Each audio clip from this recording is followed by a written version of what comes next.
আয়াত ৭৫।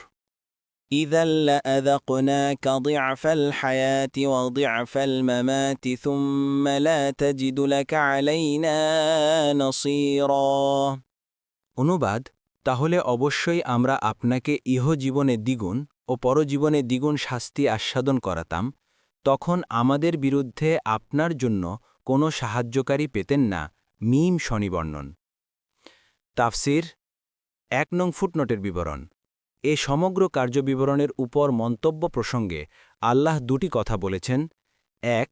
যদি আপনি সত্যকে জানার পর মিথ্যার সাথে কোনো আপোষ করে নিতেন, তাহলে বিক্ষুব্ধ জাতি আপনার প্রতি সন্তুষ্ট হয়ে যেত ঠিকই, কিন্তু আল্লাহর গজব তোমার উপর নেমে পড়ত এবং আপনাকে দুনিয়া ও আখেরাত উভয় স্থানেই দ্বিগুণ সাজা দেয়া হতো। ২. মানুষ নবী হলেও আল্লাহর সাহায্য ও সুযোগ সুবিধা তার সহযোগী না হলে শুধুমাত্র নিজের শক্তির উপর নির্ভর করে সে মিথ্যার তুফানের মোকাবেলা করতে পারে না।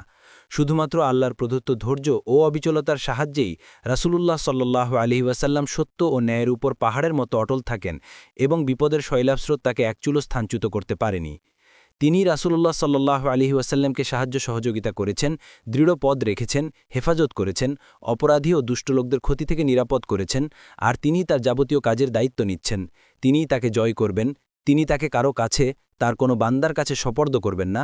তার দিনকে তিনি তার বিরোধী প্রাচ্য ও পশ্চিমের শক্তির পরাজিত করার মাধ্যমে প্রতিষ্ঠিত করবেন। ইবনে কাসির।